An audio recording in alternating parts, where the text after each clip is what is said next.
Welcome ladies and gentlemen, the name is Ben, and in this video I'll be covering a Sandbox mystery that has been illuminated upon in the most recent weapon tuning update.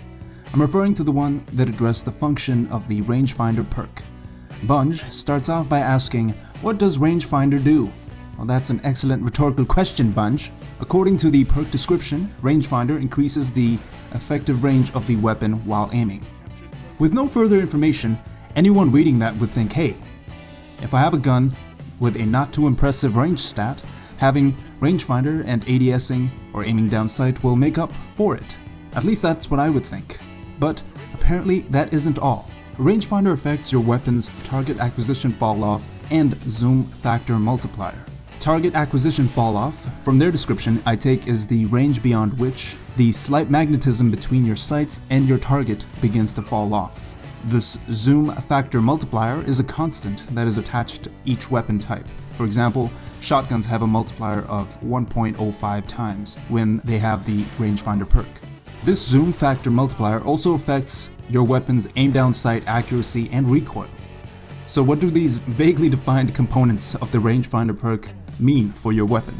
It means that with rangefinder, your weapon will have a greater zoom multiplier and your bullets will also stay closer together. But the question remains, just how much does this affect a weapon? Can it let you get away with not having a range booster like rifled barrel on a hand cannon for something like hand-laid stock, which boosts your stability? I have no clue. If I ever get a specific weapon like a hand cannon with all these different perk sets, I may do a field test or two. But at the moment, field testing different perks on different guns gives you no real baseline, because each weapon will have different base range stats, so the results would be meaningless. I really wish we would get more accurate descriptions than those provided in patch notes. Until that happens, you just gotta go with how the weapon feels.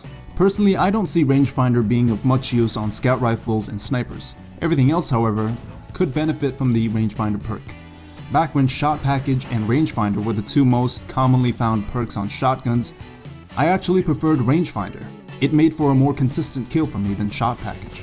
Nowadays, I prefer rangefinder on hand cannons, auto rifles, and fusion rifles. For everything else, I prefer stability boosting perks. Some light was also shed on weapon handling. Weapon handling is normally expressed under the sights of a given weapon, the middle perks such as injection mold or perks like underdog.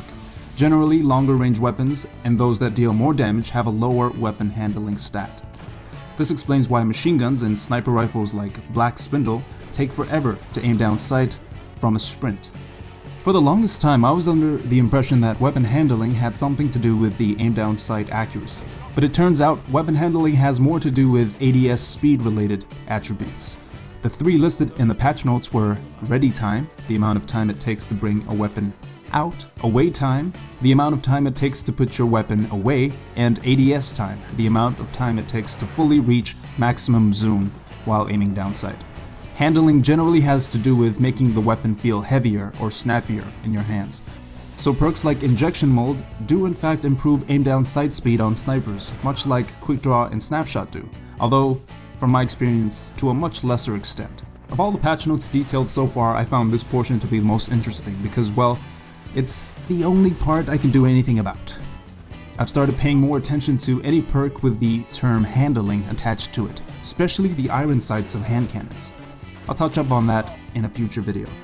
My only complaint is that I wish these notes were more detailed. All the descriptions seemed so vague. Come on, Bungie, we can take it. Just try us for once. Trust us to understand some of these things.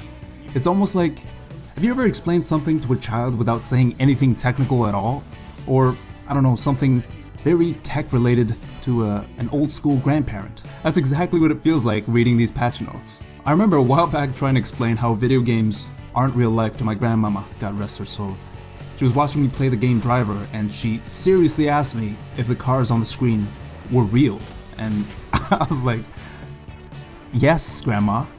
This controller lets you control this poor driver in this beautiful city of Miami. She's like, here, you want to give it a try? She's like, oh no, Binny, you crazy? I didn't know where to start, so I just said something like, oh, these are just drawings that I am controlling, Grandma. Let's figure the rest out. The point I'm failing to make is, Bungie, we can handle the details. Just tell us how it is. Anyways, I'll have my thoughts, well, my first few steps into patch 2.3 up on Friday, including a field test of my beloved Golden Gunslinger. Until then, God bless and deuces.